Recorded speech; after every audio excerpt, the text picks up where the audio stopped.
Hola a todos, muchas gracias por haberme invitado a participar en este curso de verano. Gracias sobre todo a Salvador, que ha confiado en mí ya varias veces.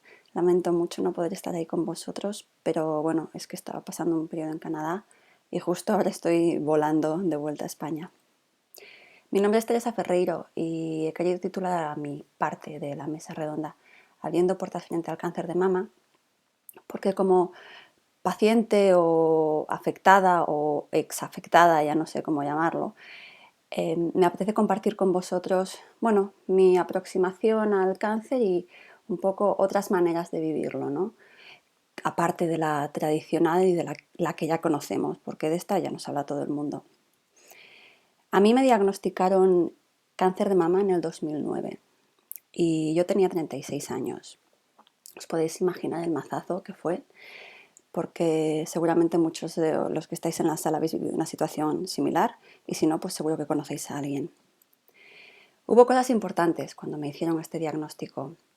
La primera fue que me dijeron que era cosa del azar y a mí me costaba mucho creerlo, por varias razones. Una fundamental es porque un año antes del diagnóstico de cáncer yo había estado embarazada y justo comenzando el sexto mes de embarazo me había puesto de parto y había perdido al bebé. Había sido debido a una infección de placenta. Claro, el trauma fue fuerte y a partir de ese momento pues yo siempre había somatizado mucho, entonces a partir de ese momento me tomé muy en serio con mi pareja lo de salir adelante, superarlo y ponernos otra vez en marcha para volver a quedarnos embarazados. De hecho el diagnóstico nos lo dieron cuando estábamos otra vez trabajando en ello. Entonces, claro, yo no me podía creer que no hubiera ninguna relación entre algo tan femenino como el embarazo y algo tan femenino como el pecho de una mujer. Para mí tenía que haber una conexión. Con lo cual no me servía este razonamiento. Otra cosa que me dijeron es que no podía hacer nada al respecto, que bueno, fuera el tratamiento y punto, y ya estaba. Y era otra cosa que yo tampoco me podía creer, porque supongo que un poco por deformación profesional. Yo me dedico a la gestión de proyectos, hago mucha investigación y siempre, bueno, en un proyecto dispones de la información que necesitas para tomar decisiones, pero siempre puedes hacer algo, siempre puedes cambiar un poco las cosas. Por lo tanto, mi aproximación al cáncer era diferente. Por un lado, yo creía que sí que había muchas cosas que podía hacer y es más, que las iba a hacer. La primera de ellas era plantearme el proceso, porque a mí no me gusta hablar de enfermedad, plantearme el proceso como un proyecto más, con una fecha de inicio y una fecha de fin, con sus hitos que se llaman en la jerga de gestión empresarial, que son los puntos claves durante todo el proceso, que podían ser los ciclos de quimio, por ejemplo, y con sus momentos de éxito. Y bueno, y a partir de ahí, pues ir superándolo poco a poco. Para mí eso ya era muy importante. Pero además, por supuesto, hice algo que para mí fue clave como simplemente como aproximación de supervivencia ante el cáncer. Y es que me puse a investigar, me puse a buscar las respuestas que nadie me daba, me puse a intentar entender de dónde venía el cáncer, por ejemplo, o por qué me había pasado a mí. Esa pregunta que muchas veces nos hacemos todos, o si me iba a morir o no.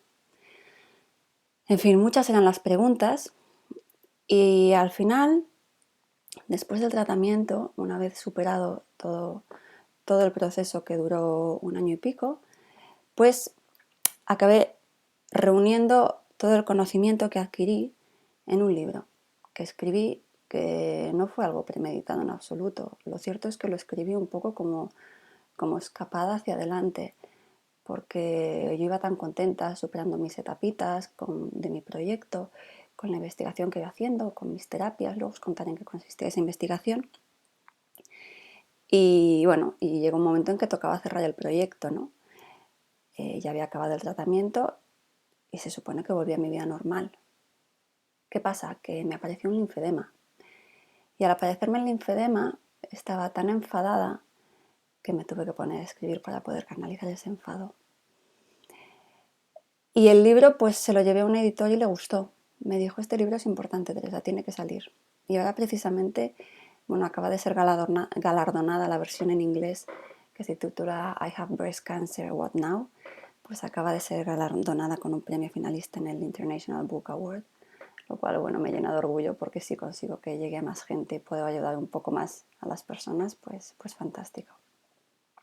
Es el libro que a mí me habría gustado tener cuando me diagnosticaron, porque precisamente recoge las respuestas a las preguntas que yo me hice y que tuve que encontrar pues echándole muchas horas, ¿no? Y trabajando mucho. Para mí el objetivo fundamental del libro, que es el objetivo fundamental de nuevo con el que yo abordo una situación de cáncer, ¿no? Para mí el objetivo fundamental es transmitir, sobre todo a las mujeres, porque al final el 90 y mucho por ciento de las personas que pasan por un cáncer de mama son mujeres, pues quería transmitir la importancia de, de creer en nosotras, la fuerza que tenemos para tomar las riendas de nuestro proceso. ¿Por qué es tan importante para mí? Porque yo no quería que me quitaran los ganglios cuando me operaron y por quitarme los ganglios apareció el linfedema. Yo perdí el control de la situación de alguna manera y por eso me enfadé tanto. Entonces me parecía fundamental que las personas que vayan a pasar por una situación parecida a la que pasé yo, que dispongan de la información que les llegue antes para que ellas puedan decidir qué quieren hacer en cada momento y puedan tomar las riendas de su proceso. Seguramente habéis hablado ya durante el curso del término paciente activo, paciente competente. Antes de nada, bueno, el libro para mí es un viaje, ¿no? Que ofrece una visión muy holística del cáncer, de sus implicaciones. Y os cuento un poquito qué hay en el libro porque, bueno, porque son pinceladas de temas que para mí son claves a la hora de entender una situación como esta. Para entender el diagnóstico, a mí no me llegaban las explicaciones de los doctores. Es cosa del azar. Primero, por la situación que había vivido, ¿no? Y segundo, por el tema del embarazo, ¿no? Y segundo, porque yo creo que el cuerpo es todo uno y si siempre somatizo tanto, porque no podía ser esto del cáncer otra somatización. Entonces descubrí al doctor Hammer, que era un oncólogo que un buen día, a partir de la muerte de su hijo, pues desarrolló un cáncer y su mujer también. Y empezó a preguntarse por qué. Y al preguntarse por qué, trabajó con sus pacientes y descubrió que los pacientes que tenían un cáncer específico, al hacerles escáneres, todos tenían una mancha en un punto del cerebro que siempre correlacionaba con el tipo de cáncer que habían generado. Por lo tanto, bueno, el doctor Hammer, he de decir que a partir de esta teoría se creó toda una escuela en torno a él, la nueva medicina germánica, pero a él le expulsaron del colegio de médicos. Pero bueno, yo creo que abre una puerta a entender el cáncer de otra manera. Para mí otra fuente fundamental que me parece muy importante conocer a la hora de tratar con el cáncer es la explicación que me aporta la medicina tradicional china. Seguramente ya sabéis muchos de vosotros que la medicina tradicional china entiende el cuerpo, bueno, fundamentalmente trabaja con energía, ¿no? Y nuestro cuerpo está cruzado y atravesado y recorrido por lo que son los meridianos energéticos. Y esos meridianos son como autopistas de energía que va fluyendo. Cuando la energía fluye de manera saludable, todo está armónico, por lo tanto no hay enfermedad. Es cuando existe algún tipo de bloqueo que la energía se estanca y se desarrolla el síntoma. En este caso, el tumor, para los chinos, es un síntoma de que hay un bloqueo energético. ¿Y qué quiere decir eso? El bloqueo energético puede venir pues, por muchas razones, por un trauma inconsciente, por una manera continuada de vivir la vida en contra de tus deseos, por ejemplo. Hay múltiples razones. Y es muy posible que no encuentres por qué, pero una vez que hay ese bloqueo, la medicina china lo que busca es desbloquear. Es decir, que la medicina china no curaría nunca un tumor simplemente extirpando el tumor. Trataría de recuperar ese equilibrio energético, porque es así como recuperas la salud. Claro, a mí todo esto ya me empezaba a encajar un poco más, ¿no? Y de hecho fui a ver a mi médico chino y a uno que conocí y me dio muchas respuestas que hasta entonces no me habían llegado. Por supuesto, en cuanto te dan el diagnóstico, hay algo que a mí me revolvió desde el primer momento y es que te urgen a tomar decisiones. Es cierto que hay decisiones muy urgentes que tomar, pero también es cierto que el comenzamos ya, sin darte ni una semana para saber qué quieres hacer, a mí me parece excesivo.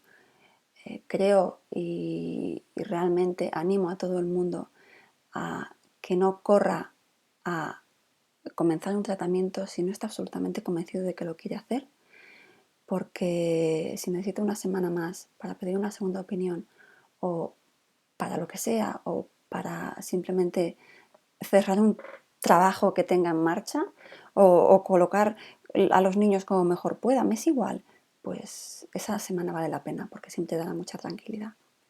Pero por supuesto hay temas que es importante abordar, ¿no? El tema de los pelos, bueno, pues evidentemente pasa de repente, te quedas calva y tienes que buscar una solución.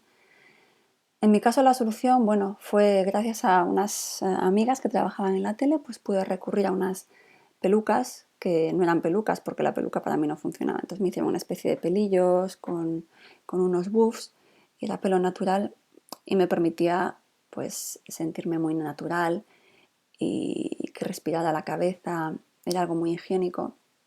Creo que hay muchas opciones, pero es importante saber que hay muchas opciones y no negarnos la posibilidad de crear cosas nuevas. O sea, no hace falta ir siempre con el pañuelo ni ir siempre con la peluca tal cual te la dan. Hay opciones, aunque haya que tomarlas de manera urgente, estas decisiones, ¿no? Hay más decisiones que tomar. Una de ellas, clave, es la del tema del embarazo. Cada vez hay más mujeres jóvenes que son diagnosticadas con un cáncer de mama y bueno, hay que tener en cuenta que la quimioterapia lo mata todo, ya lo sabemos, y nuestra capacidad de reproducirnos pues decrece de una manera impresionante. Por tanto, bueno, pues antes de comenzar, explorar qué se puede hacer. Otras cosas que quizá pueden ser consideradas más banales, pero también son importantes. Una de ellas es ir al dentista para evitar infecciones. Otras cosas que te tienen que decir, porque si no, a ti no se te ocurren, evidentemente. Y otra que puede parecer una tontería es simplemente la de aprender a maquillarte antes de, porque cuando se te cae el pelo, cuando se te caen las cejas, las pestañas, pierdes la expresión. Entonces yo propongo siempre haceros una foto y después, bueno, pues aprender un poco a reproducir esas cejas como teníais antes de la foto. Pero sigo adelante porque me interesa hablar un poco del tratamiento. Por supuesto, yo hice quimio. A mí cuando me diagnosticaron, pues como era joven, evidentemente hay que hacerlo todo, matar moscas a cañonazos, entonces quimio y muy fuerte, radio, operación, etc. Y lo hice. Pero además hice otras cosas. Y entre ellas la acupuntura de la medicina tradicional china. Y Jin cuando me conoció, Jin es mi maestro chino, me dijo, tú, enfadada mucho tiempo, ¿no? Y yo no sabía a qué se refería. Dije, no, enfadada no. Hasta que me explicó que él podía ver que los órganos del cuerpo, como el hígado, por ejemplo, tienen una correlación también con nuestras emociones. Entonces, en mi caso, el hígado estaba muy afectado y eso se correlaciona con el embarazo, con el enfado o con el estrés muchas veces. Entonces es cierto que yo había pasado muchos años pues estresada y un poco buscando el sentido, ¿no? a la vida y a lo que quería hacer. Claro, Jean de repente encontró una conexión dentro de mi cuerpo que los médicos de la medicina occidental no habían encontrado. Ese enfado probablemente había ayudado a provocar un desequilibrio dentro de mis meridianos. El disgusto de perder al bebé seguramente también. Entonces fue un conjunto de cosas que yo no digo que yo misma me haya generado el cáncer, pero sí que puedo entender por qué precisamente un cáncer de mama, ¿no? Hay más elementos a los que podemos recurrir para poner de nuestra parte cuando somos diagnosticados con un cáncer de mama. Y la nutrición para mí es clave. La nutrición ocupa todo un capítulo del libro porque creo y que somos lo que comemos y creo que lo repetimos poco. Creo que es fundamental, creo que nos lo dicen poco también, y creo que es fundamental entender que durante la quimioterapia es importante comer sano, ligerito, porque nuestro cuerpo ya va a 100 por hora. Si lo machacas intentando digerir unos callos con garbanzos, no le estás haciendo ningún favor. Pero es que además es importante entender que las células cancerígenas se comportan como inflamaciones y se alimentan de azúcar y además viven más cómodas en un ambiente ácido frente a un ambiente sanguíneo alcalino. Claro, si eliminamos los productos procesados, refinados, los azúcares, estamos eliminando el caldo, estamos reduciendo ese caldo de cultivo que facilita que el cáncer se reproduzca. Entonces yo creo que desde la nutrición podemos hacer mucho para luchar contra el cáncer y simplemente para mantenernos, para mantener una buena salud. Pero hay mucho más. Yo creo que es importante encontrar un equilibrio cuerpo-mente, estar en paz y también hacer ejercicio físico porque es importante el oxígeno de nuestras células. Si antes hemos dicho que, que las células cancerígenas se desarrollan más en un ambiente ácido, bueno, pues precisamente un ambiente ácido es un ambiente que no tiene oxígeno. Uno alcalino está muy oxigenada. Si hacemos deporte, oxigenamos la sangre, impediremos que las células cancerígenas puedan campar a sus anchas en nuestro cuerpo. Respecto a la parte de mente, respecto a estar en paz con nosotros mismos, me gusta hablar de Masaru Emoto, porque no sé si lo conocéis, pero Masaru Emoto, bueno, fue un científico que se dedicó a estudiar la forma que adoptaban las gotas de agua cuando se congelaban. Y lo que hizo fue someter estas gotas de agua a distintos mensajes. Y entonces, cuando eran mensajes positivos, como gracias, ¿verdad? Esas formas eran muy armónicas. Y cuando eran mensajes negativos, las formas eran completamente inarmónicas o feas incluso, ¿no? Nosotros estamos compuestos en un 70% de agua. Si tenemos pensamientos negativos, ¿qué estamos haciendo con nuestro cuerpo? ¿Qué tipo de mensajes estamos enviando al agua de nuestro cuerpo? Tampoco ayuda mucho, ¿no? Pero sigamos adelante. Yo creo que otro de los elementos fundamentales para mí era conseguir vivir una vida normal. Y creo que todos hemos de aspirar a eso, a que el cáncer sea un momento más de nuestra vida, pero ya está. Un momento que pasa y pasamos página y seguimos adelante. En mi caso yo seguí adelante y al acabar todo el tratamiento y una vez superado, bueno, limpiado el cuerpo de esos metales pesados más pesados, pues quise volver a intentarlo. Y en enero de 2014 pues nació Paul, que aquí lo veis, hoy tiene 1 año y medio y es un niño fantástico. Paul fue un regalo, pero que costó mucho que llegara, porque como os he dicho, la fertilidad, mantener la fertilidad después de la quimioterapia es muy duro, es muy complicado. Precisamente porque era consciente de eso, me di cuenta de que yo había tenido mucha suerte porque contaba con primero un equipo de médicos que me orientó fenomenal, me supo decir qué tratamientos de fertilidad podía llevar a cabo tras un cáncer y me ayudaban a quedarme embarazada. Estuve muy, muy, muy bien llevada. Pero además es muy caro todo este proceso y soy consciente de que hay mujeres que no se lo pueden permitir. Y di un paso más siguiendo con este camino en el cáncer, ¿no? Por eso he llamado a la charla Abrir Puertas, porque me pareció fundamental el dar a las mujeres que han tenido cáncer y no tienen dinero, darles la posibilidad de convertirse en mamás, porque para mí ser madre es un deseo fundamental. Y entonces decidimos crear una organización que se llama Baby Beatles. Baby Beatles porque Paul para mí es mi Beatle, yo le llamo Baby Beatles siempre porque le canto una nana de los Beatles y para mí Paul es el primer Baby Beatle, fue el responsable de alguna manera de que exista esta organización. Ahí os dejo la página web porque está en marcha, está funcionando y si conocéis a alguien a quien le pueda interesar, estamos encantados de recibir a candidatas y poder echaros una mano y eso, y traer al mundo muchos baby Beatles. Os explico brevemente cómo funciona.